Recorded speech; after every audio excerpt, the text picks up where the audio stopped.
Welcome to the Edge Pro and time in our repair center. We're going to talk a little bit today about blade assembly. So at this point, we've covered some of the basics of how we sharpen clipper blades and whatnot, and we have a tray that's prepared for us to assemble. One of the things that's unique when we sharpen blades and or assemble is we have an assortment of sizes. So it's a little bit different than what happens in the factory where one operator is going to have one size at a time, and they may have 1,000, 2,000, let's say 4Fs like that, and that's all they do all day is try to meet a quota and get those put together. So in our case, we've got to make some little adjustments as we go, but there's some basic principles that we're going to cover and what that's going to look like. And I'm going to take a blade out onto our surface here. And I'm going to do this, I'm left-handed, so how I lay things out, you might do them a little bit backward, and that's okay. I might be the one considered backward. But we're going to lay out all our parts, and we're going to name them, and we're going to talk about them just a little bit before we get started. We have our cutter, our comb, the socket, sometimes called a blade bracket, also then our spring and guide. The guide's the little nylon piece that sticks on. One thing about guides, they are not glued in place. They are strictly friction fit. So when you see that and it looks like it's glued on, that means there's some foreign material on there that we probably don't want to talk about. But anyway, the only other thing we have are our two screws. So when we lay this out, we've got all our different pieces. You can see that these surfaces are nice and shiny.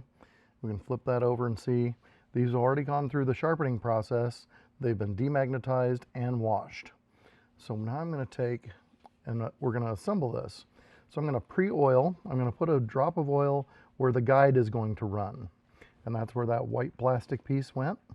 This happens to be an Andis blade. And I'm also going to put a stripe of oil on the front rail and back rail. So those are the raised areas of metal. We call them rails, but ultimately it's just the thicker part of the metal. We have kind of a track in between and behind.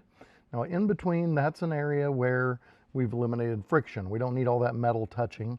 And then behind the rail, this area back here is strictly for mounting the hardware. Now we call this next step is stacking.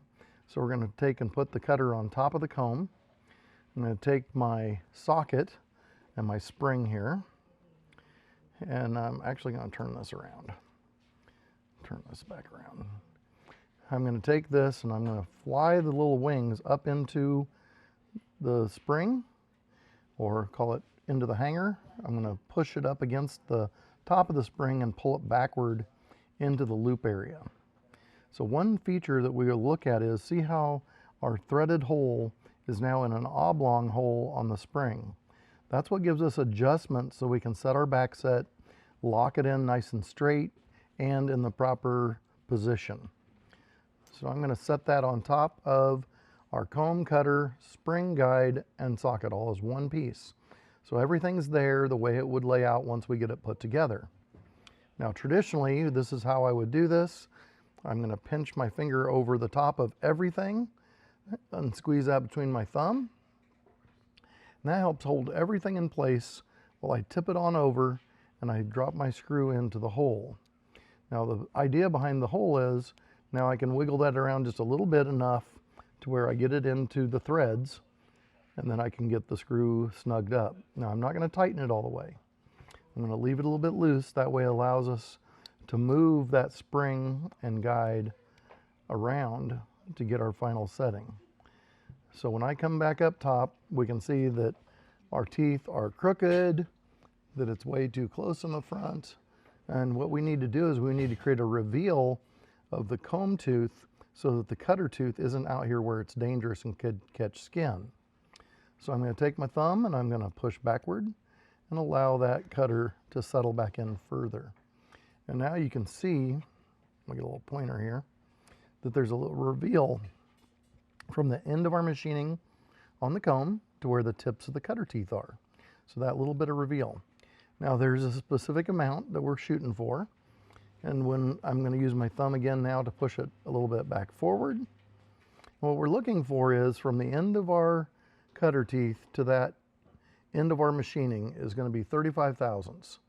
And here's a simple gauge, call it simple setter. and that's one we make. And that 35 thousandths leg is right here, and that's the thickness. We'll call it a thick credit card. We have another leg to it, and that's for surgical use. It says surgical right there. And then that's much thinner. You can see the two Z-gauge thicknesses and how much different they are from each other. So we're going to start with that 35 thousandths. And what we're going to do is we're going to use that back edge to rest on the tips of the cutter teeth. So we're going to set it on here like so. And as it's sitting, I'm going to look over the top of it to see what reveal we have of those teeth. And right now, it's sitting a little crooked. And to my left hand, we have quite a bit of reveal of the machining from our previous setting. And then all the way over to the right end, it's flush with the edge of the machining. So I like the left-hand side for what our setback is. And the right-hand side is just a little bit too far forward. So I'm going to go ahead and push that side back just a little bit more. Look at it just a little bit. What I'm doing is I'm using my eyes as a gun sight and looking down from the side. Now when we look at this, we are pretty well even amount of tooth revealed all the way across one corner to the other. That means we're straight. We have just that little bit of our machining peeking forward of the guide and tells us we're in the right position. Now I'm going to take this, I'm going to flip it over.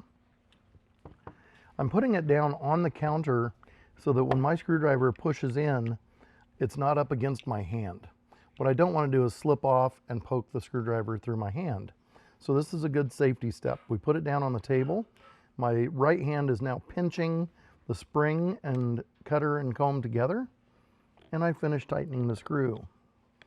We don't really have a torque that we set these to, we just call it fully tightened, which means we shouldn't be able to move that any bit more.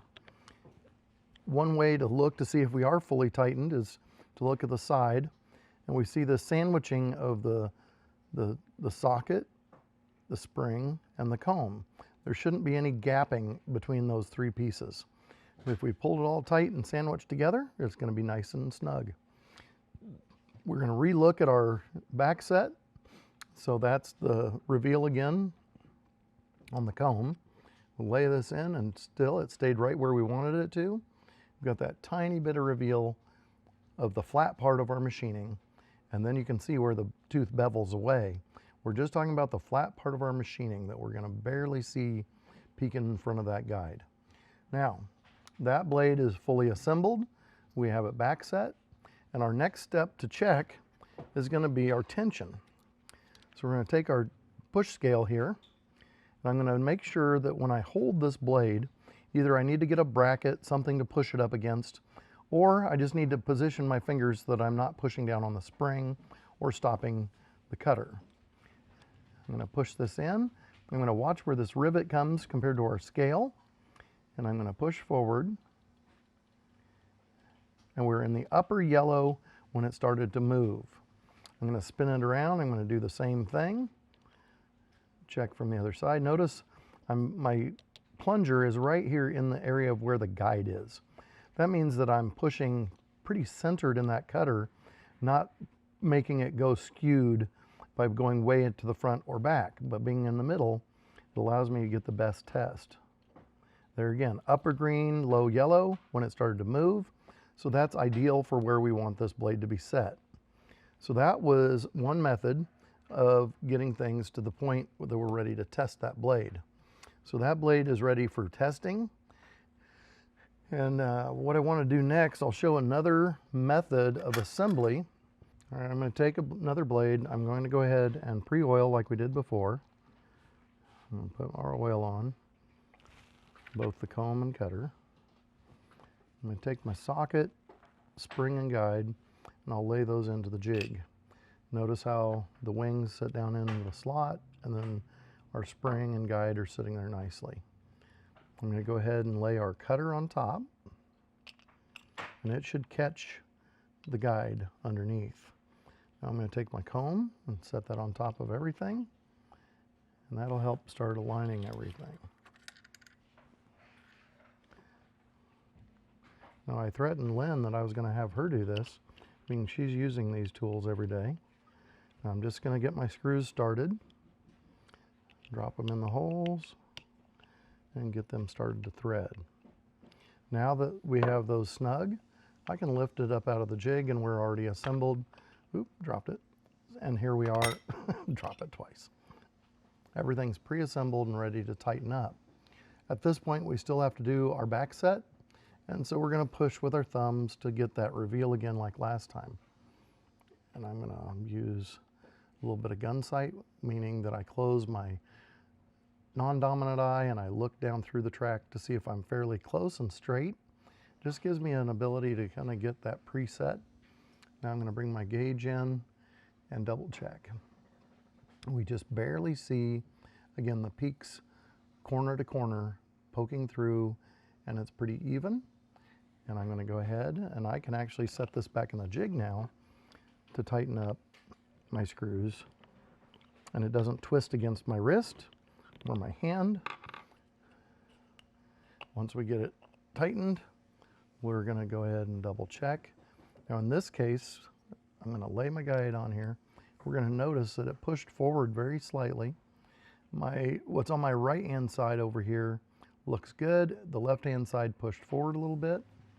So I'm just going to loosen that screw.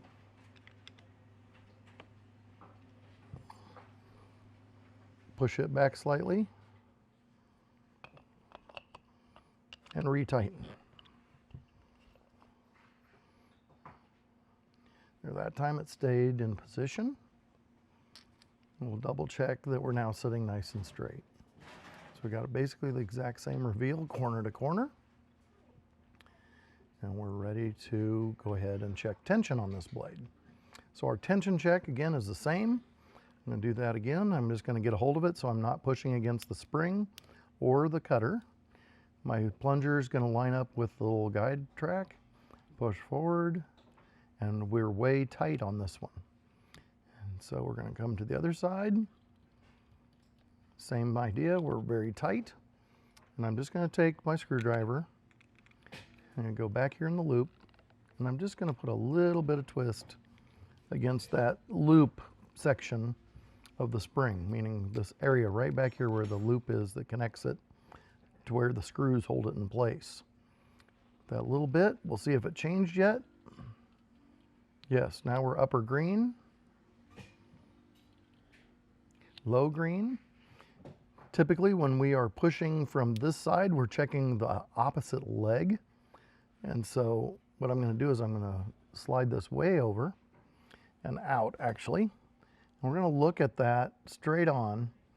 And if you notice, this side is sitting just barely taller as far as this gap between where the comb and guide are, one side to the other.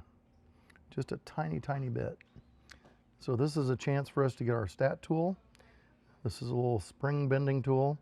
We're going to put the slot over the spring. I'm going to grip it and I'm going to twist forward just on the side that was elevated. I'm going to take my screwdriver back through the front just enough to raise it up to where this fits, and I'm going to help it across. And I do that because if I don't, sometimes this leading edge of our cutter will peel away plastic from the guide, which obviously would change its tension. So we're going to check this side again. Hey, look at that, upper green. That's exactly what we were hoping for. Still upper green there. Now we've balanced that spring and our tension, and we're ready to test that blade. All right.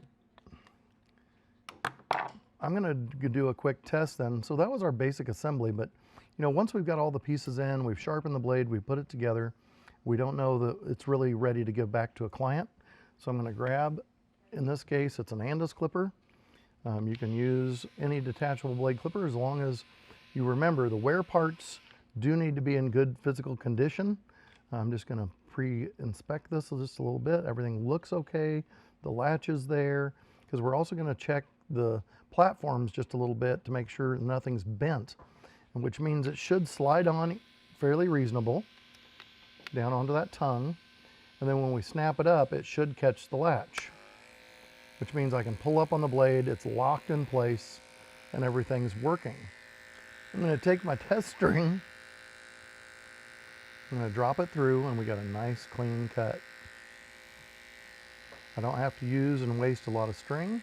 I'm just getting that nice clean cut. Notice how it left one string? That was more me than it was the cut. Notice the rest of the cut is pretty. And it's mostly because this is a thick blade. It's kind of hard to hold and get it to feed through those teeth evenly.